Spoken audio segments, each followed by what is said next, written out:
के इस बुलेटिन में स्वागत है आपका। मैं हूं रचना रावत। तो चलिए शुरू करते हैं खबरों का सिलसिला। मऊ जिले में बिजली की लापरवाही से एक महिला की मौत हो गई है। दरअसल पूरा मामला कोपागंज गांव का है, जहां 5 दिन से टूटा हुआ तार बना मौत का कारण। तार की चपेट में आया युवक, जिसे बचाने के लिए महिला पहुंची, जिसकी मौके पर ही मौत हो गई। वहीं घायल युवक को अस्पताल पहुंचाने के लिए एम्बुलेंस 108 की सेवा न मिलने पर आक्रोशित लोगों ने नेशनल हाईवे जाम करके घंटों विरोध किया। 5 दिन से बिजली का तार टूटा हुआ था, कोई देखने के लिए बिजली वाले नहीं आते हैं और न देख कुछ नहीं है। वो बच्चा अचानक गया जा रहा था और कि तो कुछ टच हुआ और वो सीरियस हो गया, उसको लाइन पकड़ ली। ये औरत भी उसी तरह से जा रही थी, ये भी इनको भी लाइन पकड़ लिया। आते आते एम्बुलेंस मांगा गया, एम्बुलेंस 3 दिन खड़ी थी, दिए लोग नहीं। और क्या बोले एम्बुलेंस के लिए लोग? कहा लोग कि लखनऊ से डिलीवरी केस के लिए है और किसी के लिए नहीं है। कोपागंज में बिजली से दो लोग को बिजली मार दिया, जिसमें एक की मृत्यु हो गई और एक घायल, इसका इलाज चल रहा है। सर, क्या एम्बुलेंस का अभाव भी था इसलिए NH-29 जाम किए थे लोग? हम लोग बता रहे हैं कि यहाँ जो है डॉक्टरों से बात की गई एम्बुलेंस के लिए, लेकिन एम्बुलेंस उपलब्ध नहीं हो पाया। और अभी डॉक्टर से पूछा गया, डॉक्टर ने कहा कि 108 को फोन किया गया था लखनऊ से, उसका वो मॉनिटरिंग होती है, ऑपरेशन होता है, वो आ नहीं पाई क्योंकि बहुत गंभीर स्थिति थी कि उसका देहांत हो गया। तो मौके पे लोगों का मानना है कि 3 एम्बुलेंस खड़ी थी। अब उसकी अभी लिखित कंप्लेंट लोग देंगे, उसकी जांच होगी, अगर दूसरी इसमें जो भी होगा उसके ऊपर कार्रवाई कराएगी। आगरा लखनऊ एक्सप्रेस पर हुआ हादसा। कानपुर के बिल्हौर थाना क्षेत्र में आगरा लखनऊ एक्सप्रेस वे पर कार अनियंत्रित होकर पलट गई। कार ड्राइवर को झपकी आने पर कार डिवाइडर से टकराई, जिसके कारण कार पलट गई। कार सवार 3 लोगों की मौत हो गई, जबकि 3 लोग घायल हो गए। सूचना मिलते ही पुलिस वहां पहुंच गई और शवों को कब्जे में ले लिया और पोस्टमार्टम के लिए भेज दिया। गाड़ी का अगला टायर शायद फट गया, क्या हुआ, उसी की वजह से गाड़ी जो है डिवाइडर से लड़ के ऊपर उछल के डैमेज हो गई। उसी में 6 लोग थे, 3 लोग एक्सपायर हो गए, 3 लोग ठीक हैं, लेकिन सीरियस एक सीरियस ज़्यादा है, बाकी हल्का फुल्का 2 लोगों को चोट लगी हुई। ये गाड़ी जो आ रही थी, ये बालाजी से लौट रहे थे और ये सब जा रहे थे लखनऊ होते हुए बाराबंकी के रहने वाले थे, बाराबंकी और फैजाबाद के।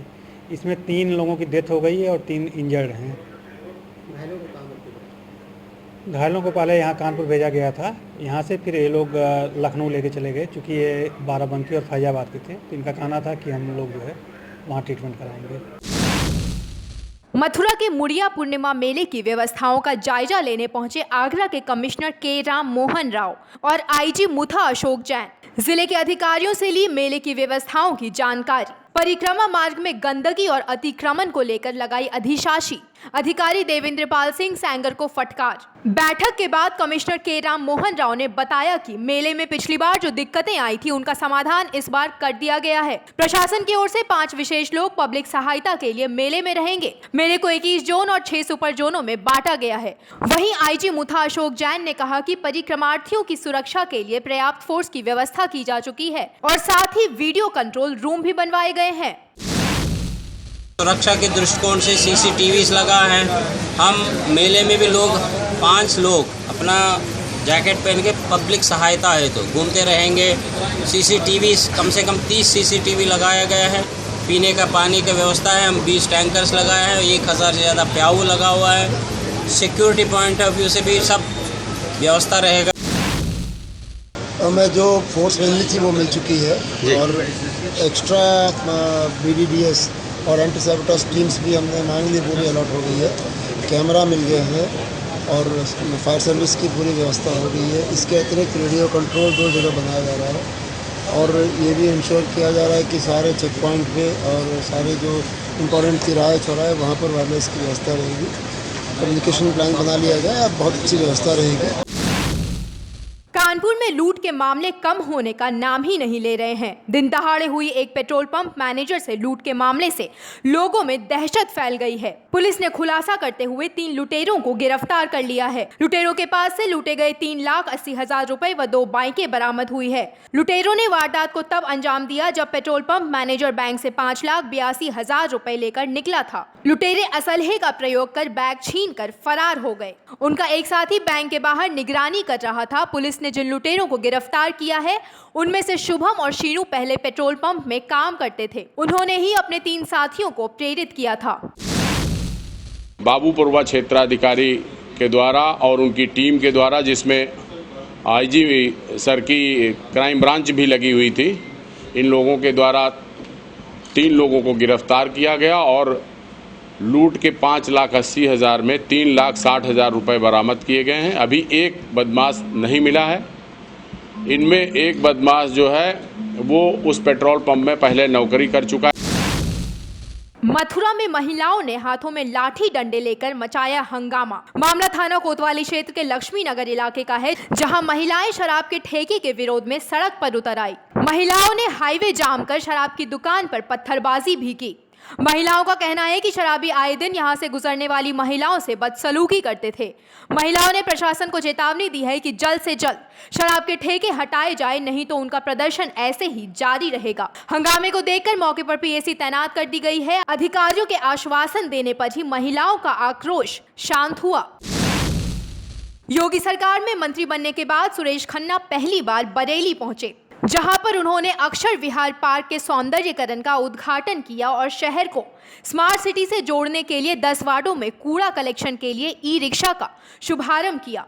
साथ ही साथ वहीं सर्किट हाउस में मीडिया से बात करते हुए मंत्री ने कहा कि समाजवादी सरकार में बने साइकिल ट्रैक को तुड़वाया जाएगा। वहीं उन्होंने कहा कि किसी भी सरकार का 100 दिन में आकलन करना सही नहीं है और सपा सरकार ने बहुत खराब स्थिति में इस प्रदेश को दिया था, तब भी योगी सरकार ने 100 दिन में काफी काम किए हैं। एक सवाल के जवाब में उन्होंने जापान व गोवा का उदाहरण देते हुए कहा कि वहां पर कूड़े से बिजली बनाई जाती है और सॉलिड बेस्ड प्लांट हमारे लिए सबसे बड़ी चुनौती है। दिन पर दिन लूट की वारदात चिंता का विषय बन गया है। आए दिन कोई न कोई लूट की वारदात सामने आ ही जाती है। कुछ ऐसी ही वारदात कानपुर के नौबस थाना की है, जहां 2 शातिर मोबाइल लुटेरों को गिरफ्तार कर लिया, जिसके पास से लूटे गए मोबाइल बरामद हुए हैं। ये लुटेरे मोबाइल लूट की 1 दर्जन से अधिक वारदात को अंजाम दे चुके हैं। वाहन चेकिंग के दौरान रोके जाने पर बाइक सवार 2 युवक भागने लगे, जिन्हें पुलिस ने धर दबोचा। पूछताछ से मालूम चला कि वे लुटेरे हैं, जो कुछ देर पहले ही गोविंद नगर क्षेत्र से मोबाइल लूटकर भागे थे। इसके पास से पुलिस ने लूट का एक और मोबाइल बरामद किया। ये लुटेरे मोबाइल लूट की कई वारदातों को अंजाम दे चुके हैं।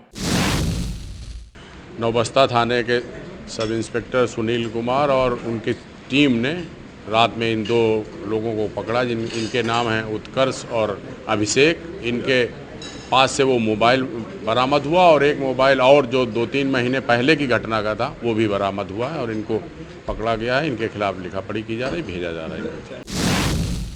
जहां पुलिस रक्षक की जगह भक्षक का काम कर रही है, वहीं पुलिस ने एक नई मिसाल पेश की है। मामला बांदा के महिला थाना पुलिस का है, जहां महिला थाना प्रभारी रेहाना यास्मीन ने प्रेमी जोड़े की परिवार की रजामंदी से शादी कराई। दरअसल मान सिंह और जीना का कई वर्षों से प्रेम प्रसंग चल रहा था। घर वालों की रजामंदी के बिना दोनों ने शादी भी कर ली थी, लेकिन लड़के के घर वाले इस शादी को मानने के लिए राजी नहीं हुए। महिला थाना प्रभारी रेहाना यास्मीन ने दोनों पक्षों के परिवार की रजामंदी से शादी कराई और नवदंपति को आशीर्वाद दिया। इन लोगों ने पर्सनली छुप के शादी कर ली थी, पर परिवार वाले और समाज वाले नहीं मान रहे थे। यही दिक्कत थी, तो हमने बुला के हमने कहा अगर दिक्कत है परिवार को तो हम अपने सामने शादी करवा दे रहे। दोनों लोगों के परिवार इकट्ठे हैं यहीं पे, सब लोगों के सामने इन लोगों की शादी संपन्न करा दी मंदिर में। बेतहाशा बिजली कटौती से परेशान हुआ कानपुर का गोविंद नगर। रात भर बिजली ना आने पर लोगों ने किया हंगामा और तोड़फोड़। सूचना मिलते ही मौके पर पहुंची पुलिस। लोगों का कहना है कि कोई भी हमारी परेशानी समझने वाला नहीं है। कई बार यहां के इलाके वालों ने शिकायत दर्ज कराई है, लेकिन कोई भी कार्यवाही नहीं हुई है।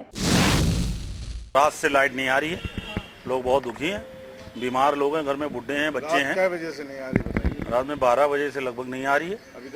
अभी तक नहीं आई है। 1 सेकंड के लिए आती है और बंद हो जाती है। भाई ने ही ली भाई के परिवार की जान, शायद इसे ही कलयुग कहते हैं।